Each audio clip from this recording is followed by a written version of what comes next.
वक्रतुंड महाकाय सूर्यकोटि समप्रभ निर्विघ्नं कुरु मे देव सर्वकार्येषु सर्वदा।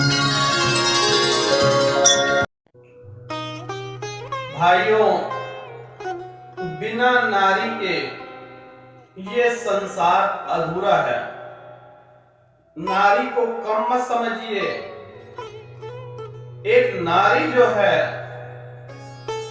एक पुरुष का अर्धांगिनी है।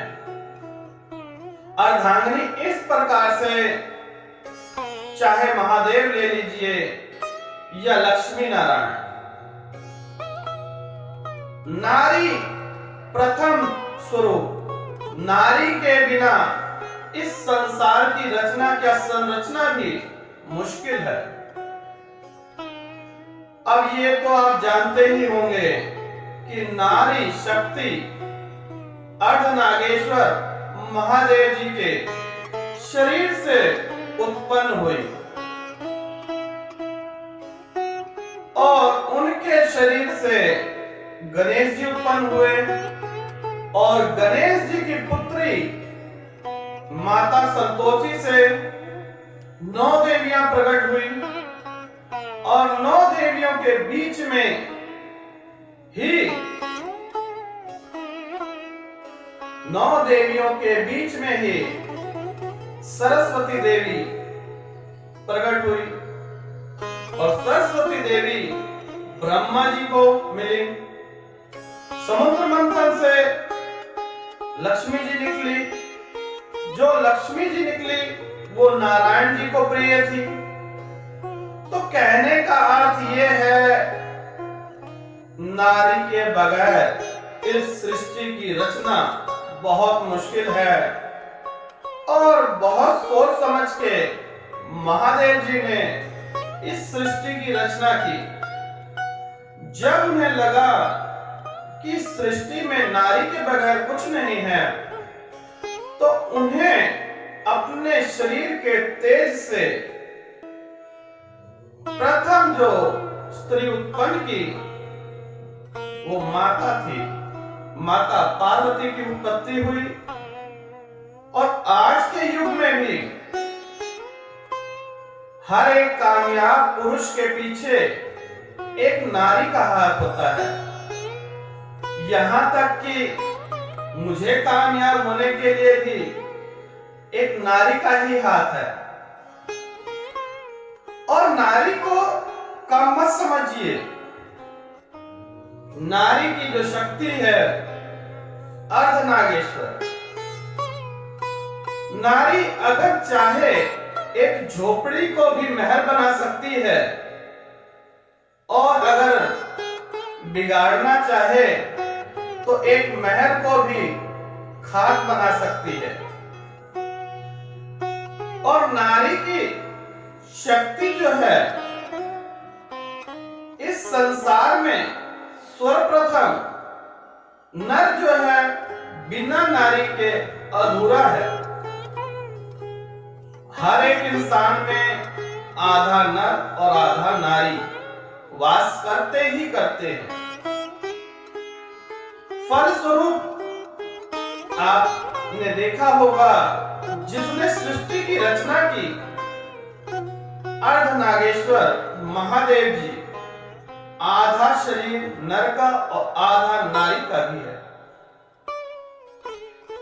तो नारी शक्ति के बगैर इस सृष्टि की रचना के बारे में तो आप सोच ही नहीं सकते। नारी के लिए नवरात्रे आ रहे हैं। आप लोगों का ही विचार था कि नारी पे क्या, भाइयों कहना इतना ही चाहते हैं कि लक्ष्मी पूजन के लिए लक्ष्मी मैया आपको जरूर चाहिए। सरस्वती पूजन के लिए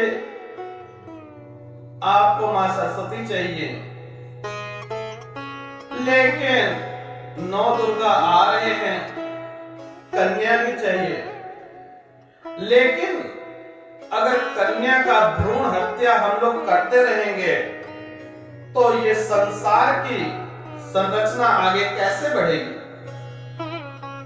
पॉइंट की बात तो ये है, अगर सृष्टि की रचना करनी है तो बिना नारी के अधूरी है।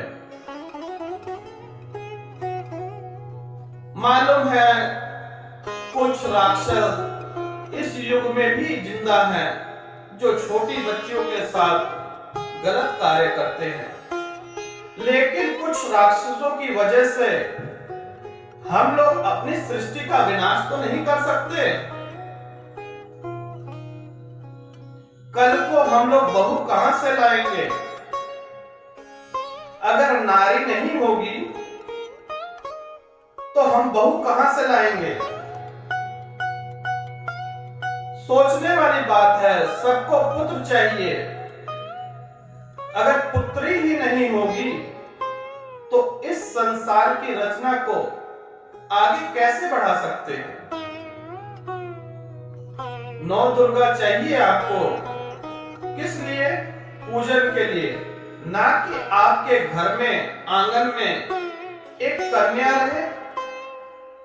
आप लोगों से हाथ जोड़ के विनती करते हैं, एक कन्या हर घर में होनी बहुत जरूरी है।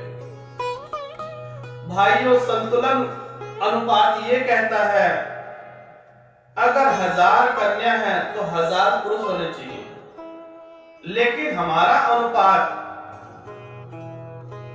50 कन्या में कम है।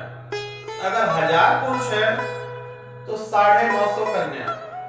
वो दिन दूर नहीं जब आपको विवाह हेतु कन्या पे बोली लगानी पड़ेगी। आज तो दहेज मांग के भी आपको काम चला रहे हैं। कुछ दहेज के लोभी एक विवाह के लिए एक तो कन्या भी दें, ऊपर से दहेज भी दें। ये प्रथा भी बहुत बुरी है। ये भी एक कारण है जिससे पिता चाहता है कि मेरे घर पुत्री ना पैदा हो।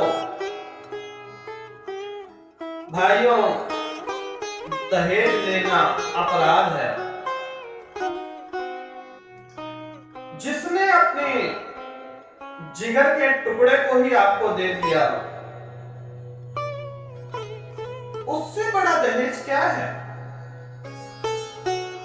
अगर कोई आपसे कहे कि आप अपना लड़का मुझे दे दीजिए और इतने पैसे ले लीजिए, क्या आप देंगे?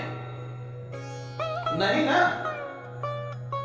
उस बाप ने 18 से 22 साल तक उस पुत्री को पाला, पोसा, बड़ा किया, आपको सौंप दिया। अब जिम्मेवारी आपकी है।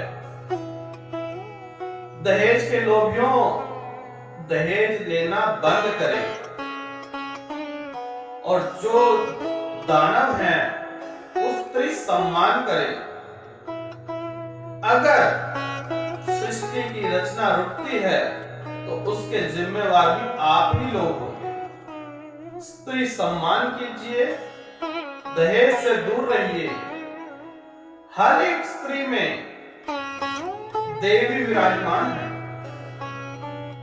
कहीं दुर्गा तो कहीं लक्ष्मी। ये तो स्त्री के ऊपर है, वो किस रूप में विराजमान है। दुर्गा भी देवी है और लक्ष्मी भी देवी है।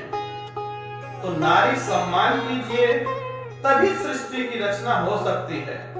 अंततः इस सृष्टि की रचना बहुत मुश्किल है। तो मैं तो यही चाहूंगा कि अनुपात बनाए रखें और लक्ष्मी मैया, लक्ष्मी नारायण भगवान का ध्यान कीजिए और प्रतिदिन ओम नमः शिवाय का जाप जरूर कीजिए। आपका कल्याण होगा।